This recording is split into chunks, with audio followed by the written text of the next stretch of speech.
तो भाई दरअसल क्वेश्चन नंबर 2 एक के तमाम पार्ट्स एक ही वीडियो के अंदर कन्वर्ट करना बहुत मुश्किल हो गए थे, अच्छी खासी लेंथ हो रही थी। और दूसरी मेन वजह भी ये थी कि ये जो क्वेश्चन नंबर 2 के अब आगे के पार्ट स्टार्ट हो रहे हैं, स्पेशली क्वेश्चन नंबर 2 का पार्ट नंबर 7 एंड 8, ये थोड़े इंपॉर्टेंट और थोड़े टेक्निकल क्वेश्चन है।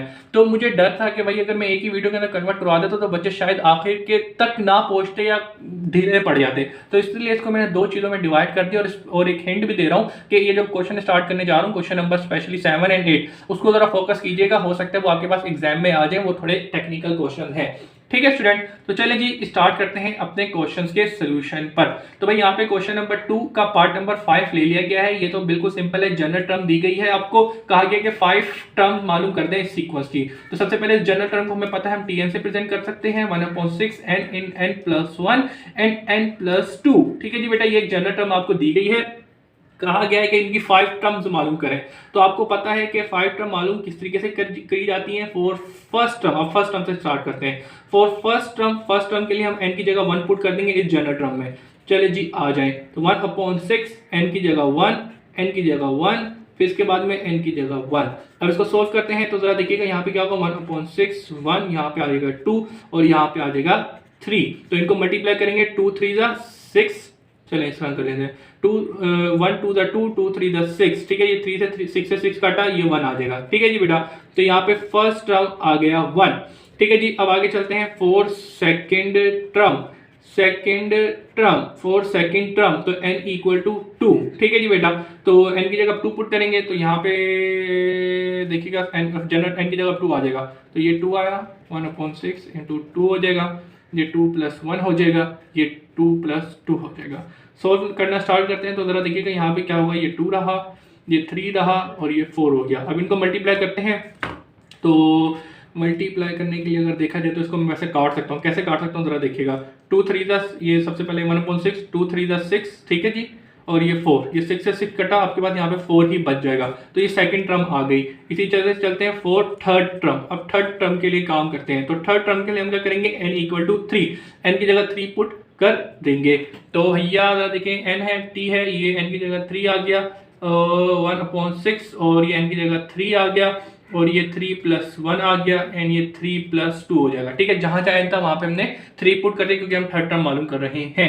तो इसकी सिंप्लीफिकेशन करते हैं, तो 1/6 इंटू 3 इंटू 4 इंटू 5। ठीक है जी, अब इसको कुछ देख सकते हैं, कुछ काटा पीटी हो सकती है यहाँ पर। जरा देखो, 3 1 6, 3 1 3, 3 2 2 1 2 और 2 4 2, तो यहाँ पे 2 5 10 हो जाएगा। सही जी बेटा, तो यहाँ पे थर्ड टर्म हमारे पास निकल के आ गई है। अब फोर्थ टर्म, ठीक है जी, फोर्थ टर्म के लिए काम करते हैं, तो फोर्थ टर्म में हम n की जगह 4 पुट कर देंगे। तो भाई जरा देखिएगा ये क्या है, tn equal to 1/6 n plus 1 and n plus 2। ठीक है जी बेटा, तो ये हमारे पास जनरल टर्म के अंदर जहाँ जहाँ n था वहाँ पे 4 पुट करना था, मैंने गलती से लिख दिया। चलो कुछ नहीं होता, इसमें वैल्यू पुट करते हैं। तो भाई ये ज़रा देखिएगा, 6 यहाँ पे 4 और 4 + 1 एंड 4 + 2। तो इसको अब सोल्व करते हैं तो ज़रा देखेंगे, 1/6, ये 4 का 4 रहा, ये 5 हो जाएगा और ये 6 हो जाएगा। तो ये 6 से 6 कैंसिल आउट हुआ, 4 5 20 और यहाँ पे आपके पास 4 टर्म क्या आ जाएगी, 20। ठीक है जी 4। अब फिफ्थ टर्म के लिए काम करते हैं, तो भाई for fifth term n equal to 5th, n की जगह 5 पुट करेंगे तो जनरल टर्म हमारे पास ये रही, जहाँ जहाँ n है वहाँ पे हम क्या पुट कर देंगे, 5। ठीक है जी, वहाँ पे हम 5 पुट कर देंगे।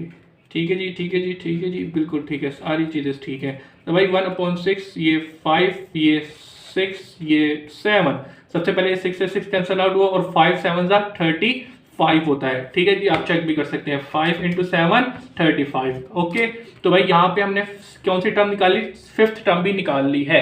तो बेटा यहाँ पे हमने एक जनरल टर्म दी गई थी, जनरल टर्म से फिफ्थ टर्म निकाल ली है, तो यहाँ पे हम हेडिंग डाल देंगे रिक्वायर्ड सीक्वेंस। ठीक है ना, सीक्वेंस, रिक्वायर्ड सीक्वेंस बेसिकली क्या थी, 5 टर्म्स बतानी थी। तो फर्स्ट टर्म हमारे पास क्या थी, 1, फिर सेकेंड टर्म हमारे पास थी 4, फिर इसके बाद में थर्ड टर्म थी हमारे पास 10, फिर उसके बाद फोर्थ टर्म है हमारे पास 20 और फिर उसके बाद में फिफ्थ टर्म है हमारे पास 35 एंड सो ऑन, ये जाते जा रहा है। तो भाई this is our final answer. तो यहाँ पे आके क्वेश्चन नंबर 2 के पार्ट नंबर 5 होता है कंप्लीट। चलते हैं इसके नेक्स्ट पार्ट की तरफ।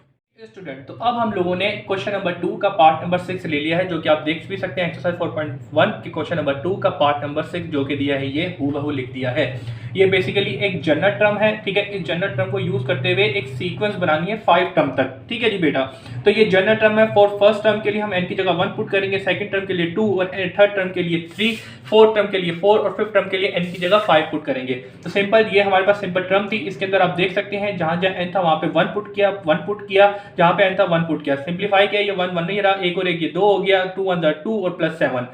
फिर आगे चलते हैं तो ये 1 2 और 9 कितना, 2 और 7 कितना हो गया, 9 और 9 लिख दिया। अब इसके बाद बेसिक सिंप्लीफिकेशन थी, क्या किया हम लोगों ने कि भाई 1 को मल्टीप्लाई किया 2 से, 2 को मल्टीप्लाई किया 9 से, ये आया और उसको डिवाइड कर दिया। डिवाइड किससे हो रहा है, ये 6 से, तो ये किया तो यहाँ पे हमारे पास 3 आ गया। सही जी बेटा। इसी तरीके से मैंने तमाम का सोल्यूशन किया है। तो भाई बेसिक जनरल टर्म ये थी, तो जहां जहां सी जो सी टर्म मालूम करनी थी वहां पे वो n की वैल्यू पुट करता गया और मैंने 5 की 5 टर्म्स मालूम कर ली है। तो इन द एंड अब आंसर लिख के दे सकते हैं कि भाई फर्स्ट टर्म हमारे पास क्या आई है, फर्स्ट टर्म हमारे पास 3 है, सेकंड टर्म हमारे पास 11 है, थर्ड टर्म हमारे पास यहाँ पे 26 है, फिर उसके बाद में 24th टर्म हमारे पास कितनी है, 50 है, और फिर इसके बाद में फिफ्थ टर्म हमारे पास 85 है, एंड सो ऑन कंटिन्यू है। ठीक है जी बेटा, बेसिक है बिल्कुल, n की वैल्यू पुट करनी है और बेसिक एडिशन करनी है, फिर मल्टीप्लिकेशन करनी है, अपना काम दे देना है। तो अब आप अपनी बुक के पीछे आंसर जाके चेक भी कर सकते हैं कि हाँ भाई क्वेश्चन नंबर 2 के पार्ट नंबर 6 की यही सीक्वेंस बन रही है, नहीं बन रही, तो यही आपका आंसर होगा इंशाअल्लाह। तो यहाँ पे हमने आगे क्वेश्चन नंबर 2 के 6 पार्ट कर लिए हैं कंप्लीट। अब 7 एंड 8 रह गया है, जो बहुत ही ज्यादा इंपॉर्टेंट है फॉर पेपर पॉइंट व्यू। हो सकता है कि वो चीज आपके पास आ जाए, अगर नहीं आई लेकिन टेक्निकल क्वेश्चन बड़ा है, इस तरह की चीज आपको ई-कैट पॉइंट व्यू से तैयार जरूर करनी चाहिए, तो उसको जरूर देख लीजिएगा। अगर आपका दिल है, नहीं है तो कोई मसला नहीं है, समझना हो समझ लेगा, प्रैक्टिस करना है कर लेगा, हो सकता है कि ये चीज आपके पास एग्जाम में आ जाए। ठीक है जी बेटा, तो चलते हैं अपने नेक्स्ट पार्ट्स की तरफ। तो अब हम लोग एक्सरसाइज 4.1 के क्वेश्चन नंबर 2 के पार्ट नंबर 7, ठीक है जी बेटा, उसका सॉल्यूशन स्टार्ट करने जा रहे हैं, जो कि थोड़ा टेक्निकल भी है। तो इसी चक्कर में मैंने क्वेश्चन सामने लिख दिया है, सामने बुक का रख दिया है, ताकि आप अच्छे तरीके से समझ पाएंगे किस तरीके से क्वेश्चन को एनालाइज करना होता है और किस तरीके से आंसर की तरफ अप्रोच करें। ठीक है जी बेटा, तो जरा देखिएगा क्वेश्चन नंबर 2 का पार्ट नंबर 7 जो लिखा है वो क्या यहाँ पे लिखा हुआ है, 2n+1 = 6 प्लस an, और उसके अलावा फर्स्ट टर्म a1, ठीक है, इक्वल टू 2 दिया हुआ है। ये एक क्वेश्चन दिया गया है।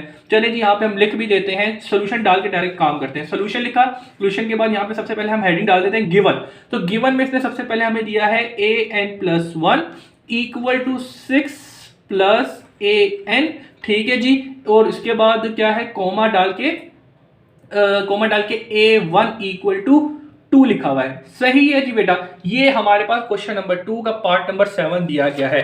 अब बेटा ये डाटा आपको दिया गया है और कहा गया है कि एक सीक्वेंस मालूम करें जिसकी इस डाटा को यूज करते हुए 5 टर्म की एक सीक्वेंस मालूम करके दे दें। अब स्टूडेंट यहाँ पे जो बात समझाने वाली है वो ये है कि अब अक्सर बच्चे शायद परेशान हो रहे होंगे, सर ये ए क्या कर रहा है। तो बेटा ये वाली बात आपको मैंने बताई हुई है कि एक सीक्वेंस को हम जनरली किसे प्रेजेंट कर सकते हैं, T1 T2 T3 T4 T5 and so on, continue होते होते Tn nth टर्म तक। इसी तरीके से इसको हम ए इन द फॉर्म ऑफ ए भी प्रेजेंट कर सकते हैं, A1 A2 A3 A4 A5 A6 भी कर दें चलें, और एंड सो ऑन जाते जाते an nth टर्म तक। समझ रहे हैं इस चीज को, तो कोई घबराने की बात चीज नहीं है। जिस तरीके से हम t को लिखते थे उसी तरीके से a भी लिख सकते हैं, कोई मसला नहीं है। बुक में आपको इस तरीके से दिया हुआ है तो इस तरीके से ले लें।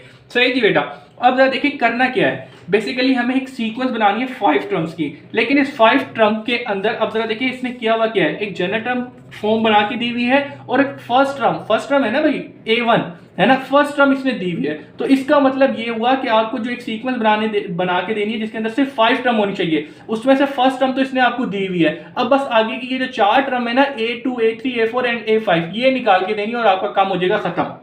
इसको अब जरा देखिए कैसे हम लोग करते हैं, थोड़ी सी टेक्निकलिटी है, कोई इतनी मुश्किल चीज नहीं है। तो अब जरा देखिए हम यहाँ पे क्या करेंगे।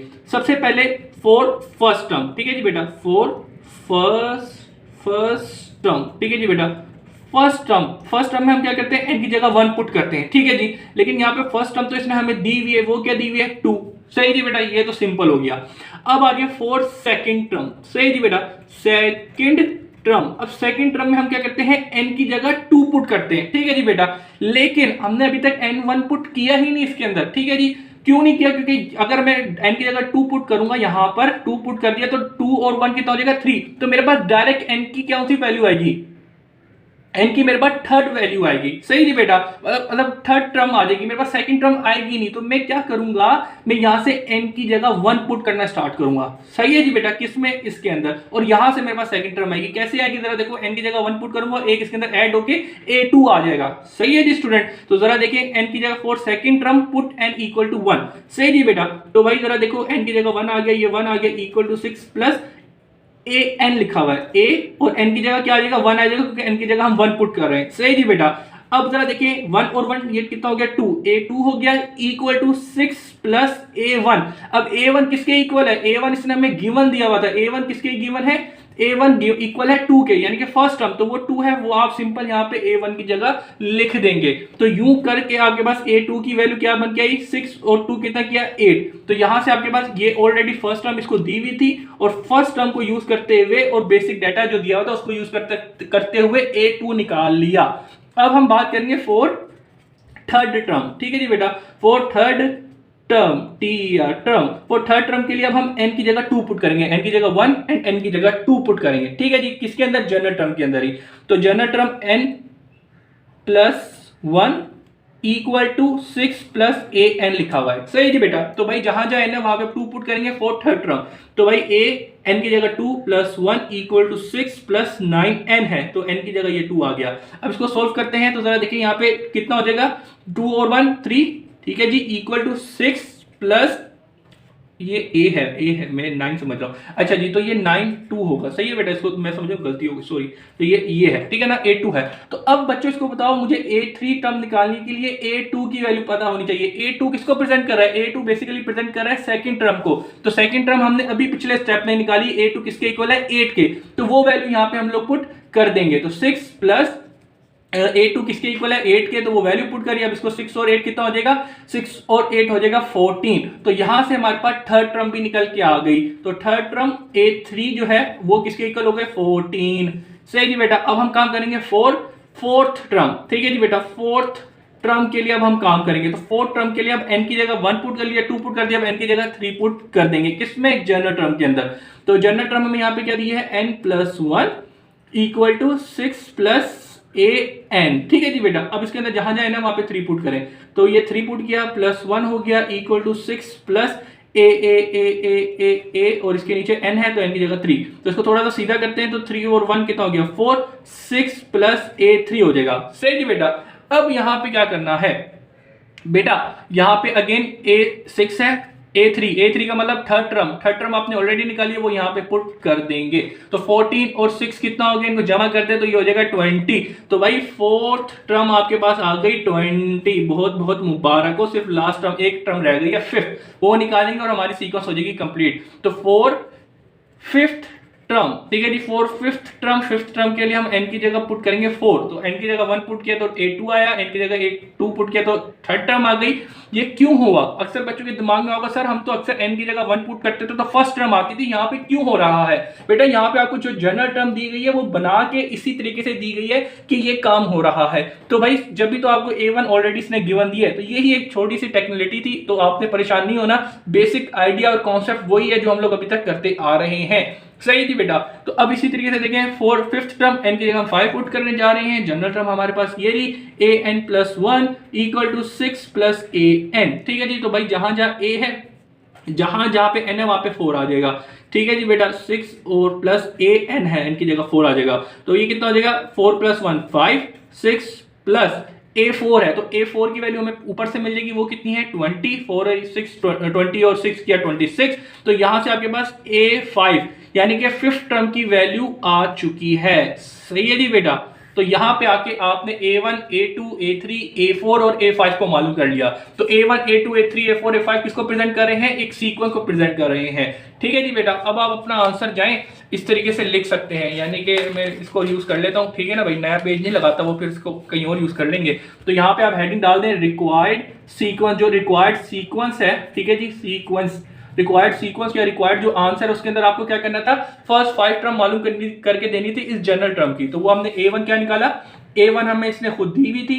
ठीक है जी बेटा, तो वो 2 थी, फिर उसके बाद में A2 हमारे पास 8 है, A3 हमारे पास यहाँ पे 4 है, A3 हमारे पास 3 हो गई, A4 हमारे पास यहाँ 20 है और A5 यहाँ पे हमारे पास 26 है एंड सो ऑन, ये कंटिन्यू है। हमें सिर्फ 5 टर्म कहा गया था तो हमने 5 टर्म निकाल कर दे दी है। ठीक है जी स्टूडेंट, तो यहाँ पे आके क्वेश्चन नंबर 2 का पार्ट नंबर 4 होता है कंप्लीट। अब याद रहे इसका जो अगला क्वेश्चन है वो आप खुद कर सकते हैं, इसी के जैसा है, और इसके बाद जो क्वेश्चन नंबर 3 है, ठीक है जी बेटा, क्वेश्चन नंबर 3 वो भी इसी कॉन्सेप्ट के ऊपर हुआ है, तो आप उसको खुद करने की कोशिश करें। अगर कंफ्यूजन हो तो फिर आप वीडियोस देख सकते हैं, वहां से हेल्प ले सकते हैं। तो चलते हैं अपने नेक्स्ट पार्ट्स की तरफ।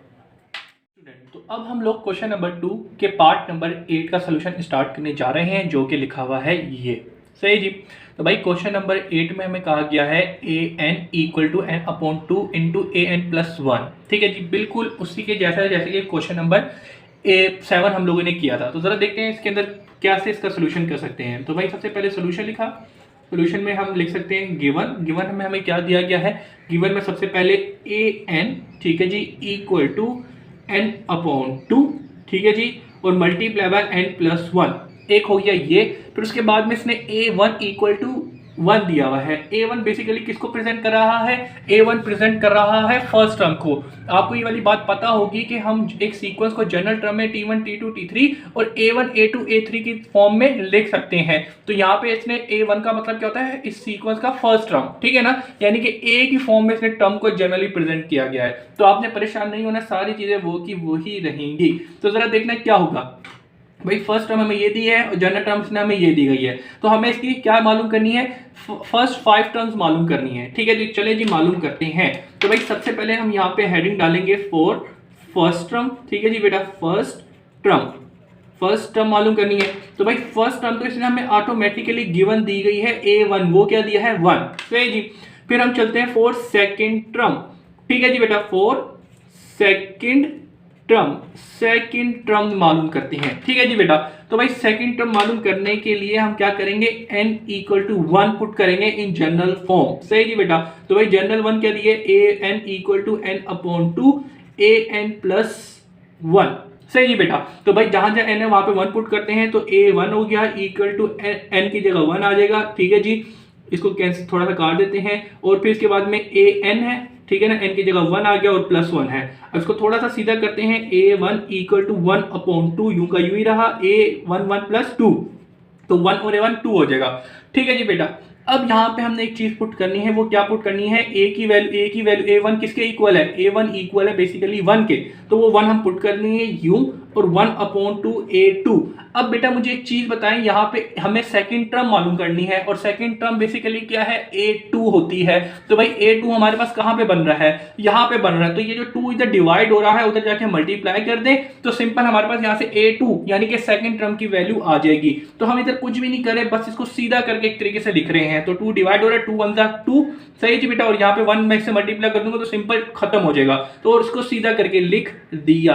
तो यहाँ पे मेरे पास सेकंड टर्म मेरे पास आ गई है, जो कि मुझे रिक्वायर्ड है, ठीक है जी बेटा। अब हम चलते हैं फॉर थर्ड टर्म।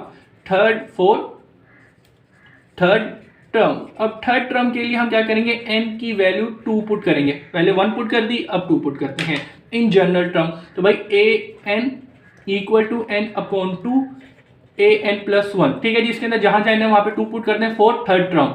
तो भाई सबसे पहले an की जगह 2 आ जाएगा, इक्वल टू यहाँ पे 2 आ जाएगा, और फिर 2 प्लस 1 हो जाएगा। अब इसको थोड़ा सा सीधा करते हैं, तो भाई जरा देखें, ये 2 से 2 कैंसिल आउट हो गया, यहाँ पे 1 बच जाएगा, और यहाँ पे 2 प्लस 1 जो है उसको जमा कर देंगे तो ये 3 हो जाएगा, सही जी स्टूडेंट। अब मुझे बात बताएं कि यहाँ पे हमने कौन सी टर्म मालूम करनी है, थर्ड टर्म मालूम करनी है। तो भाई a3 तो ऐसी कैसी रहेगा, a2 की वैल्यू हमें पता है जो हमने पहले मालूम की है। तो भाई a2 इक्वल टू 2 है, तो यहां से आपने a2 की वैल्यू पुट कर दी 2, और a3 की वैल्यू आ जाएगी। बस अब इसको सीधा करके लिख दें, तो a3 की वैल्यू वो आपके पास आ गई 3, a3 की वैल्यू आपके पास आ गई 2, यानी कि थर्ड टर्म की जो वैल्यू है वो 2 होगी, ठीक है जी। अब इसके बाद चलते हैं थर्ड टर्म हो गया, अब फोर्थ टर्म। तो भाई फोर्थ टर्म, अब फोर्थ टर्म मालूम करने के लिए हम n की जगह 3 पुट कर देंगे। कहां पुट करेंगे, जनरल टर्म के अंदर पुट करेंगे। तो जनरल टर्म इसमें हमें क्या दी है, an equal to n upon 2 n plus 1, ठीक है जी बेटा। तो यहाँ पे n की जगह सबसे पहले क्या आएगा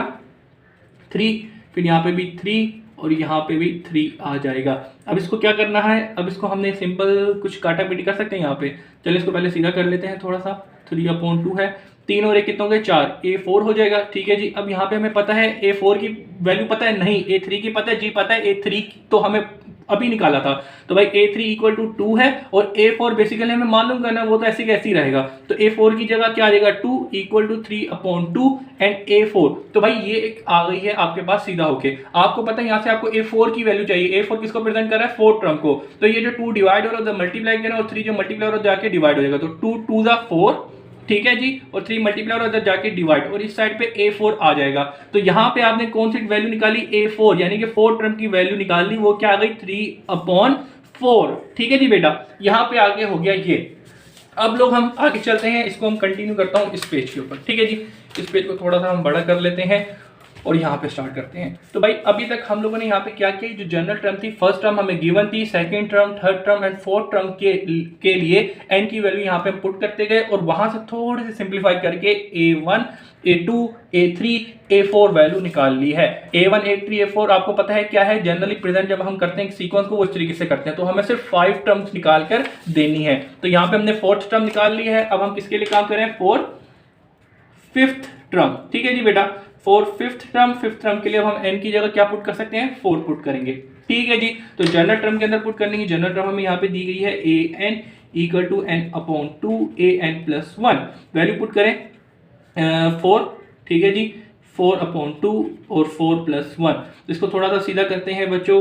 तो जरा देखो A4 यूं का यूं, ये 2 और ये 2 काट, 4 से काटा 2 और A5 बन जाएगा। सही जी, सीधी सी बात है। फिफ्थ टर्म हम मालूम कर रहे हैं, ये तो यूं की यूं ही रहेगी। और A4 का मतलब फोर्थ टर्म हम लोगों ने अभी अभी निकाली, वो क्या थी, A4 इक्वल टू 4/3। तो वो वैल्यू इधर पुट करके इसको अरेंज करके यहाँ से A5 यानी कि फिफ्थ टर्म की वैल्यू मालूम कर लेंगे। तो A4 equal to 4/3 equal to 2A5। अब जरा देखिए इसको हम कैसे कर सकते हैं। अगर देखें 2 मल्टीप्लाई और जाके डिवाइड कर देंगे और A कैंसिल आउट कर दें, इस तरह करना चाहे इस तरह कर लें। अगर इसको डायरेक्ट भी काट देंगे कोई मसला नहीं है, 2 1 जा 2 और 2 2 जा 4। सही जी बेटा, डायरेक्ट काट दें कोई मसला नहीं है। तो A5 इक्वल टू 2/3। ठीक है जी बेटा, तो यहाँ पे आपने फिफ्थ टर्म भी मालूम कर ली है।